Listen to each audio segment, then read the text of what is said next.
Sino dito yung may kaugnayan sa delivery ng mali-malitang pera sa Diamond Hotel? Kung meron, magtaas ng kamay. Kung wala naman, susunod na tanong. Sino rito ang may kaugnayan sa pagdadala ng mga maletang may lamang pera kay Bongbong Marcos? Pakitaas ang kamay. Yan. Pakitayo lang po yung nagtaas ng kamay. Pakitayo lang po. Okay. Yung nandito sa kanan, ano ang kaugnayan ko doon sa pag-deliver ng pera na nasa maleta kay Bongbong Marcos? Bali po kasi nung time frame na May 2022. Kami po yung nagdala ng 5 maleta na large ang Horizon Homes. Dinala po namin sa Delta Gate hangat sa Pasay City. Isinakay po namin sa Lexus na itim na plate number NFX 8886. At sa kabilang kapan po namin ng Hilux na bulletproof din na black, plate number Echo Alpha Foxtrot 7121. At yun po yung dinala nila sa Tubig at sa kanya po sabi doon sa Ilocos. Doon sa sinasabing dinala mo kong maleta, natatandaan ko ba kung sino-sino ang kasama mo na nagdala nito? Yes sir, ang driver po namin noon ay si dati ko kasama na si driver Nelson Paira. At saka yung backup po, si Ronnie Sevilla po. Hindi ko matandaan kung sino doon nakaupo sa backup. At itong mga kasama mo, mga ano ito, tauhan dito. Kasama ko po, empleyado po ni Boss Tami ko. At itong mga ginagawa ninyo, pag nagdala ng paleta, nagdala ng pera, sino ang nag-utos sa inyo?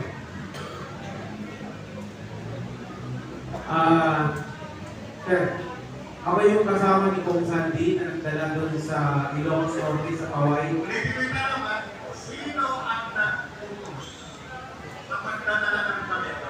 Kong Sandy, sir. Kanino ibibigay ang paleta? Bahay po ni Presidente po yung napuntaan namin.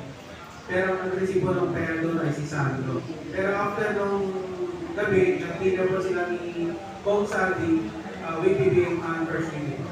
Nabanggit nyo kanina from Horizon, dinala nyo sa hanggang, tama? Yes po, tama sir. Ilang maleta ang dala ninyo? 5 sir, 5. Kung matatandaan ninyo, yung 5 maleta, ano-ano yung mga sizes dito? Isang sizes lang yung sir, estimated ng laman ng is 50 million pataas. 50 million. Yes sir. Okay. Itong 50 million na ito, dinala nyo sa hanggang, iniwan nyo sa hanggang? No sir, nag-fly po kami ni Kong Sandy with air taxi via plane. Dapat po kami sa Lawag Airport. Isa na kayo nyo sa aeroplano. Yes sir. Ibig sabihin, merong billing ito, airplane billing, tama ba? Yes sir. Nasa inyo yung opya ng airplane billing. Ang ano po yan sir, is si Martin Romualdez po. At ano ng plane namin sir. Private plane. Pakiulit nga, saan nyo dinala? Sa Lawag City sir, nag-flight kami sir sa Lawag. Then dinala namin sa Kaway sir. Pagdating sa Lawag Airport, paano kayo nag-transport? By boat? By land? By land po sir, bali may sumundo na po sa amin doon ng mga PNP. Uniform personnel sir. Uniform personnel assigned sa land. Assign po ni President Marcos po. Ano ito? Mga PSDB, provincial. Ano na sir, kasi may nakita ko may SWAT na sir, nag-escort sa amin. Yung mismong tumanggap, yung mismong kasama nyo na sumalubong sa inyo, ano ito? Anong unit? Kung alam nyo ba? May SWAT sir at saka local PNP siguro, Office PD sir. Okay, so pagdating ito, magmula nyo sa airport, bumiretso kayo sa? Bakit bumiretso? Sa bahay ni, ano sir, Bongbong Marcos sir. sa bahay ni Bongbong Marcos. Yes, sir. Papaano nyo nalang ang bahay ni Bongbong Marcos? Binanggit po na sa akin kung saan pupunta po kami sa bahay nila, sir. Sinabi ng boss mo. Yes, sir. Nasi, Pupunta namin po yung bahay ni President Bongbong Marcos, sir. yung boss mo na si Sandy ko. Yes, sir. Okay, pagdating doon sa bahay, sino ang sumalubong? At Ang sino sumalubong? ang tumanggap nung dalating yung maleta? Ang sumalubong sa amin, sir, ay si Kong Sandro. Siya po yung nag-receive. Actually, may picture kami niya, sir. Pagdating ko nga ulit, sino itong Sandro na ito na sumalubong na tumanggap ng maleta na naglalaman ng pera? Sino itong Sandro na ito?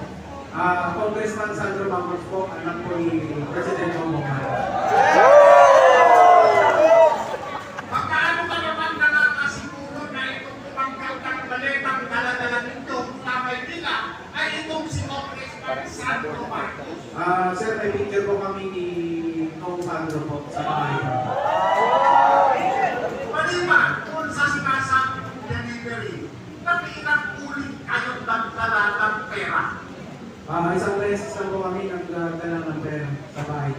sa bahay na sa Ilocos. Yes po, sir. Maliban dun sa Ilocos, saan pa? Kung meron pa. Yun lang po, sir. Iba-ibang kasama po siguro yung nakakagigil.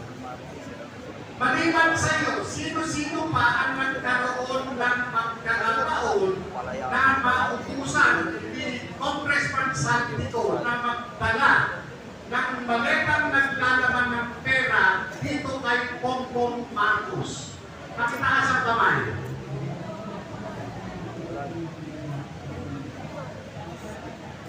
Wala. Wala na? Kay Adrian Bersamin, meron ba? 19. Kay Sa akin po Hindi sa Marcos. walang signal. meron ba? Wala. Doon sa executive secretary. Meron sir, kay Pulungan sir. Bakit ulit? Kanino? Kay ano sir, dapat di ba din Pulungan. Kay Secretary Manny Puloan. Ano ang kaugnayan ni Secretary Manny Puloan dito sa sinasabi mo?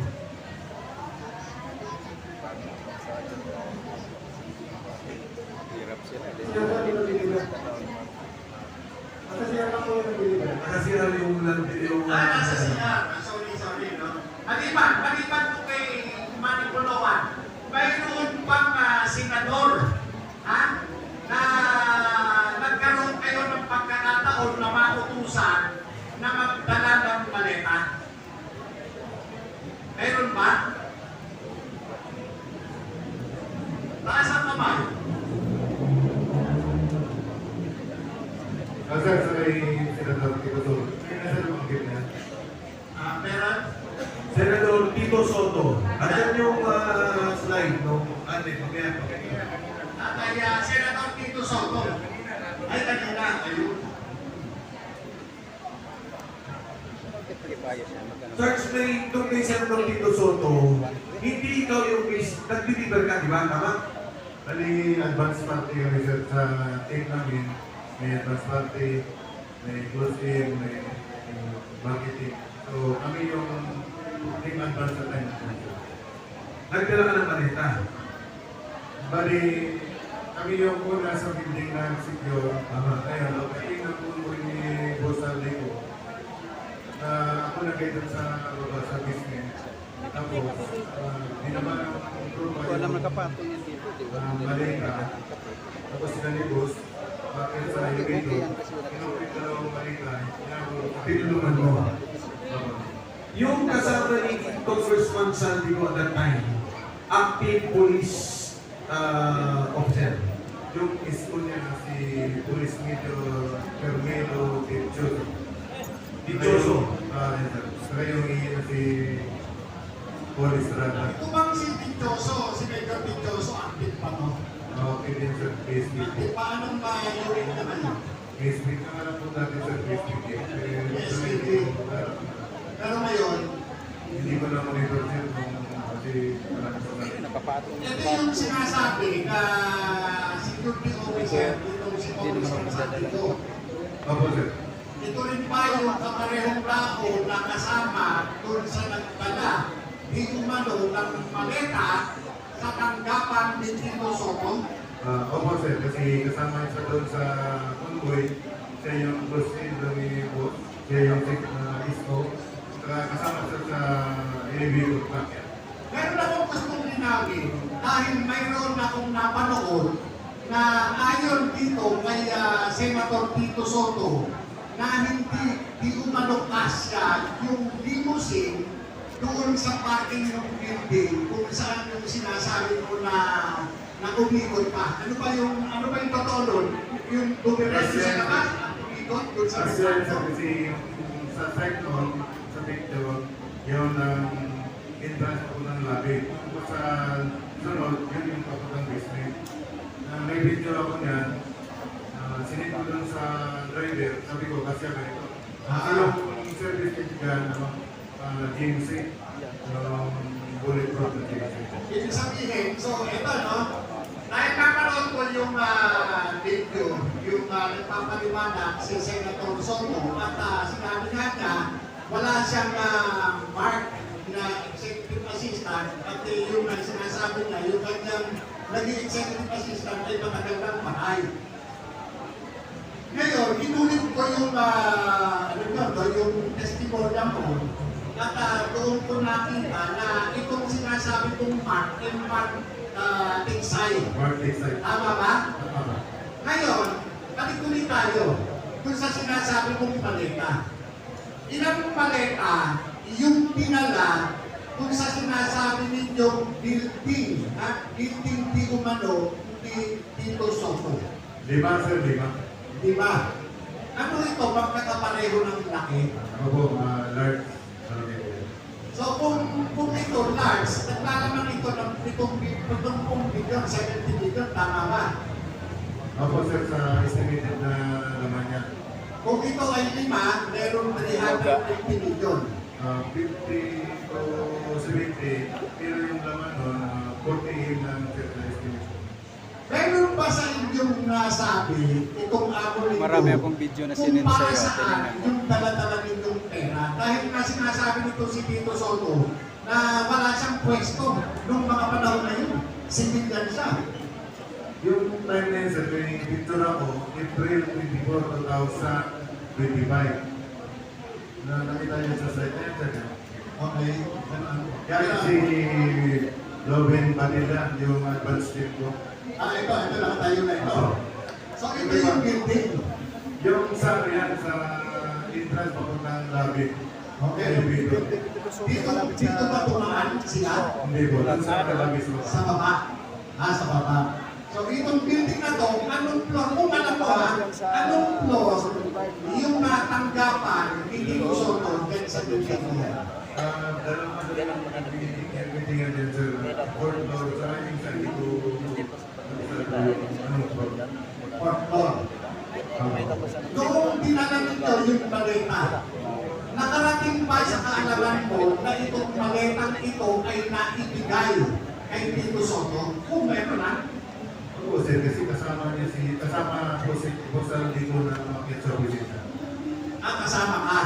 Hindi po, kami sa baba pa. Sa baba. Ibig sabihin, ang tanong ko, kung nakarating ba sa kaalaman ninyo bilang security misali ko, kung itong dala ninyong maleta ay natanggap ni Tito Soto. Nagtangka po kasi Yun na lang gusto kong malaman. Kung natanggap o hindi natanggap. So natanggap. Natangka po.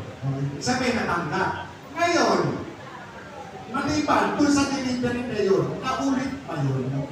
Ayun din yung participation ko namin sir. Yun lang ang participation mo. Ngayon, gusto kong balikan yung tungkol dun sa media. Pwede ko bang malaman kung sino yung Apple Cambio na pinapagbit ninyo? Ano ba yun? Tao ba yun o tao? Tao ba yun o manika? Baka manika lang yun ha? Ayun kami po yung nasa media. Sa Amerika, kung ito Sa media, JB po, marami JB. kasi na pareho ng pangalan. Marami Yes, so. yes ako po, JB. GMA GMA. Yes po. Ano siya sa GMA? Kung alam ko ha, ano siya sa GMA? Angkor po. Angkor. Ibig sabihin kung Angkor, may programa. Yes po. Ano yung alam mong programa na pinag-aangkuran niya? Talaga. Genius po, tsaka pangalan niya po Igan. Kasi kilala ko po siya. Pangalan ko sila nakikita sa Kevin. Okay. Ayon sa'yo, ano ba yung kaugnayan nitong si Arnold Claudio? Bakit nabanggit ko kanina? O pwede mo bang pakiulit sa akin? Siya po yung mga lagi kamiting ng ni Boss Bernard. Ano naman ang kaugnayan nung pinag-uusapan natin ngayon? Kung lagi lang siyang kamiting, ano meron? Yan po yung mga meeting nila na yan. Like, mga, siguro may mapahapon si Boss Diggs minsan na lumito. May mga mahapon siya ng mga balita. Pero po, tapos monthly po yung panyan. May monthly po yung paper bag yan. Yung maliit na. Ibig sabihin, may involved na pera, tama ba? Yes po. May involved na pera. Anong karaming pera? Maliit na po paper bag. Paper bag. So paper bag, gano'ng karami ang laman? Ang nabibilang po na is yung kapatid ni Bernard Peralta na si Ariel Peralta. Ako po yung driver niya kasi maaga pa po. Mga parang po yung tinitin palagi. Mga 7 o 6. Ayun. Yun yan, maraming salamat. Thank you po.